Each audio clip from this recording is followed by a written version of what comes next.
चल रही है उसमें देखिए आज जनरल एंट्रीज आपको बताता हूँ। ये ट्रांजेक्शन हुए हैं अपने 18 जुलाई को। सुमित को 32,000 रुपये का माल बेचा। देखो इसमें सुमित को हमने जो माल बेचा है उधार माल बेचा है, उधार माल बेचा है, कैश का कोई ट्रांजेक्शन नहीं है। तो इसमें कौन कौन से खाते प्रभावित हो रहे हैं? सुमित व्यक्तिगत खाते में और माल बेचा आपके वस्तुगत खाते में। यानी इस ट्रांजेक्शन में दो खाते प्रभावित हो रहे हैं, व्यक्तिगत और वस्तुगत। तो दोनों के नियम लागू हो जाएंगे। व्यक्तिगत खाते का नियम ये लिख दो इसमें, पाने वाले को डेबिट करो। देखो माल हमने बेचा है तो माल को पाने वाला कौन है इसमें? सुमित। तो हम डेबिट है वो किसको कर देंगे? सुमित को कर देंगे। देने वाले को क्रेडिट करो। देने वाले तो हमें हमारा नाम नहीं लिखेंगे।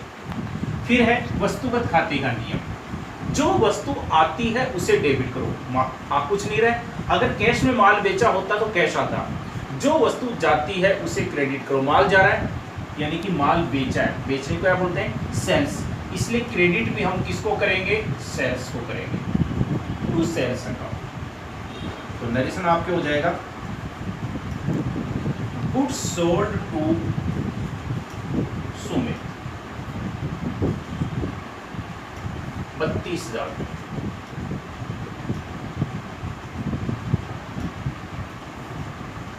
ये आपके एंट्री। इसके बाद में देखो आगे, सुमित से 5% छूट पर संपूर्ण भुगतान प्राप्त किया। देखो हमने 32,000 का माल बेचा था तो पैसा तो हमारे को 32,000 रुपये लेना था, लेकिन 5% छूट पर भुगतान प्राप्त किया है। भुगतान के समय पर जो छूट यानी कि बट्टा, भुगतान के समय पर जो बट्टा दिया जाता है या लिया जाता है वो कैश डिस्काउंट होता है, और कैश डिस्काउंट की हम एंट्री करते हैं। तो इसमें हम बट्टा दे रहे हैं या ले रहे हैं? क्योंकि भुगतान हम प्राप्त कर रहे हैं तो इसका मतलब है बट्टा दे रहे हैं। बट्टा दे रहे हैं तो डिस्काउंट क्या हो जाएगा? डेबिट हो जाएगा। तो सबसे पहले तो देखो कि 32,000 का 5%, तो 32,000 का 5% होता है 1,600 रुपये। तो 32,000 में से आपके 1,600 रुपये कम हो जाएंगे, यानी कि सुमित से हमने कितना भुगतान प्राप्त किया? 30,400 रुपये। ठीक है, तो इसमें सुमित आपके व्यक्तिगत खाते में, और जो बट्टा है डिस्काउंट वो आपके अवास्तविक खाते में, और भुगतान जो प्राप्त किया है कैश वो किस में आता है? वस्तुगत खाते में। यानी कि इस ट्रांजैक्शन में तीनों खाते प्रभावित हो रहे हैं, व्यक्तिगत, वस्तुगत और अवास्तविक। जब तीनों खाते प्रभावित हो रहे हैं तो तीनों के नियम लागू हो जाएंगे। सबसे पहले देखो व्यक्तिगत खाते का नियम, पाने वाले को डेबिट करो। देखो पाने वाले तो हमें, क्योंकि भुगतान किसने प्राप्त किया है? हमने प्राप्त किया, तो हमारा नाम नहीं लिखेंगे। देने वाले को क्रेडिट करो। देने वाला कौन है इसमें? सुमित। तो इसमें सुमित को हम क्या कर देंगे? क्रेडिट कर देंगे। इसके बाद में देखो भुगतान हमने जो प्राप्त किया है यानी कि कैश, ये किसमें आता है? वस्तुगत खाते में। और वस्तुगत खाते का नियम क्या है? जो वस्तु आती है उसे डेबिट करो। क्या आ रहा है? Cash.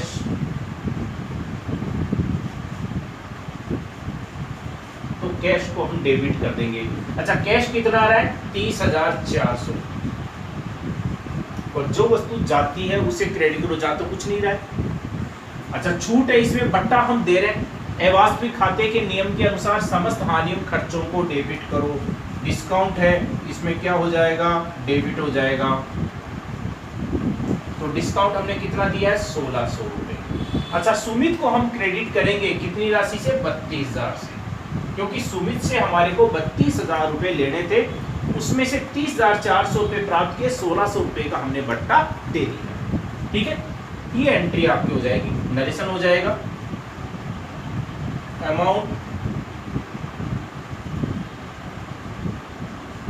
Received from Sumit and discount paid और बट्टा दिया। ये आपके नरेशन हो जाएगा। तो ये हो जाएगी आपकी दूसरी एंट्री। ठीक है, तो इस प्रकार से भुगतान के समय पर हमने बट्टा दिया है, इसलिए डिस्काउंट हमेशा डेबिट होता है। बट अगर हम भुगतान करते हैं किसी को तो हम बट्टा प्राप्त करते हैं, वहां पर डिस्काउंट क्रेडिट हो जाएगा। लेकिन इसमें भुगतान प्राप्त कर रहे हैं इसलिए हमने बट्टा दिया है तो डिस्काउंट आपके डेबिट हो जाएगा। तो ये हो गई आपके दूसरे नंबर की एंट्री। तीसरा ट्रांजैक्शन है 23 जुलाई। जुलाई 23। इसमें देखो व्यापार के स्वामी के जीवन बीमा प्रीमियम के 2400 रुपये चुकाए। जीवन बीमा प्रीमियम यानी कि लाइफ इंश्योरेंस प्रीमियम। देखो व्यापार का जो स्वामी है उसका LIC करवाया गया है, तो व्यापार के स्वामी का जो बीमा प्रीमियम चुकाया जाता है वो व्यापार के लिए खर्चा नहीं है। और हम जो खाते तैयार करते हैं व्यापार के खाते तैयार करते हैं, इसलिए व्यापार के स्वामी के लिए खर्चा जो भी किया जाता है वो उसका पर्सनल खर्चा है, व्यक्तिगत व्यय है। और व्यक्तिगत व्यय व्यापार का खर्चा नहीं माना जाता है, इसलिए हम इसको व्यापार की पुस्तकों में नहीं दिखा सकते हैं। लेकिन ये पैसा कहाँ से चुकाया जा रहा है? व्यापार में से चुकाया जा रहा है। क्योंकि खर्चा है, व्यक्तिगत है, पर्सनल है, लेकिन पैसा व्यापार में से जा रहा है, तो ये क्या माना जाएगा? ड्राविंग्स। मैंने ड्राविंग्स की मैंने पहले बताई थी डेफिनेशन कि अगर निजी प्रयोग के लिए या घरेलू उपयोग के लिए, व्यक्तिगत कार्य के लिए व्यापार से रोकड़ माल वस्तु निकाली जाती है तो वो आहरण कहलाता है, ड्राविंग्स कहलाता है। तो ये जो पैसा पाने वाला है एक तरह से व्यापार का स्वामी है, तो हम व्यापार के स्वामी का नाम नहीं लिखते, वहाँ पर हम डेबिट किसको करेंगे? ड्राविंग्स को। तो व्यापार के स्वामी के लिए या उसके घरेलू कार्य के लिए या उसके घर के किसी भी सदस्य के लिए कोई खर्चा किया जाता है व्यापार में से, वो सब ड्राविंग्स माना जाता है। उन सभी कार्यों के लिए हम ड्राविंग्स को डेबिट करते हैं। तो इसमें जीवन बीमा प्रीमियम चुकाया जाता है तो ड्राविंग्स को डेबिट कर देंगे। लेकिन अगर इसमें होता कि व्यापारी ने अपने कर्मचारियों का बीमा प्रीमियम चुकाया तो वो व्यापार का खर्चा माना जाता, तो फिर हम खर्चे का नाम क्या है? Life insurance premium. तो लाइफ इंश्योरेंस प्रीमियम को हम डेबिट कर देते। लेकिन चूंकि व्यापार के स्वामी के लिए खर्चा किया जा रहा है, ये उसका व्यक्तिगत व्यय है, इसलिए हम डेबिट है वो किसको करेंगे? ड्राविंग्स को करेंगे। तो ड्राविंग्स डेबिट हो जाएगा आपके। और व्यापार में से क्या जा रहा है? कैश जा रहा है। जो वस्तु जाती है उसे क्रेडिट करो टू कैश। कितना पैसा जा रहा है? 2400 रुपये। तो 2400 रुपये आपके डेबिट हो जाएगा और 2400 रुपये क्रेडिट हो जाएगा। इसमें कैश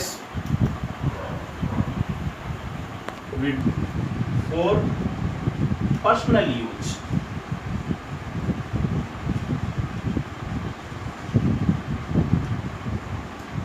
ये आपके नरेशन हो जाएगा। ये हो गई आपके तीसरे नंबर की है। इसके बाद में देखो 25 जुलाई को दे रखा है कि इसमें विज्ञापन के 2000, वेतन के 8000 और किराए के 1600 रुपये चुकाए। देखो ये सारे खर्चे हैं, तो कंबाइंड एंट्री हो जाएगी। अलग अलग एंट्री करने की जरूरत नहीं। अगर हम बहुत सारे खर्चे चुका रहे हैं एक ही दिन, तो सारे खर्चों को हम अलग अलग यानी कि अलग अलग एंट्री न करके उनको एक साथ ही दिखा देंगे, तो वो कंबाइंड एंट्री कहलाती है। तो इनकी कंबाइंड एंट्री कर देंगे। विज्ञापन है, ये भी वेतन, सैलरी और रेंट तीनों। और ये किस में आता है? कोई भी हम इस प्रकार के आय और व्यय की जो मद होती है वो किस में आती है? अवास्तविक खाते में। तो विज्ञापन यानी कि एडवर्टाइजमेंट, सैलरी और रेंट, ये तीनों ही अवास्तविक खाते में आते हैं। और चुकाने पर क्या जा रहा है? कैश। कैश किस में आता है? वस्तुगत खाते में। यानी कि इसमें दो खाते प्रभावित हो रहे हैं, अवास्तविक और वस्तुगत। तो अवास्तविक खाते का नियम, समस्त हानियों एवं खर्चों को डेबिट करो। सारे खर्चे तीनों, तो तीनों खर्चों को हम डेबिट कर देंगे। विज्ञापन यानी कि एडवर्टाइजमेंट, तो एडवर्टाइजमेंट को हम डेबिट कर देंगे। सैलरी, वेतन, तो सैलरी को हम डेबिट कर देंगे। और तीसरा है रेंट, तो रेंट को डेबिट कर देंगे। ठीक है। एडवर्टाइजमेंट हमारा कितना है? 2000, तो 2000 रुपये डेबिट साइड में दिखा देंगे। सैलरी हमारी 8000 है, तो 8000 रुपये दिखा देंगे डेबिट साइड में सैलरी के सामने। और रेंट हमारा 1600 रुपये है, तो 1600 रुपये इसमें दिखा देंगे। ठीक है। ये तो हो गया अवास्तविक खाते का। और वस्तुगत खाते का, जो वस्तु आती है, आ तो कुछ नहीं रहा है बल्कि जा रहा है, क्या जा रहा है? कैश। तो जो वस्तु जाती है उसे क्रेडिट करो टू कैश अकाउंट। तो देखो कैश हमारे पास कितना जा रहा है? 11,600 रुपये। ठीक है। नरेशन हो जाएगा आपके एडवर्टाइजमेंट, सैलरी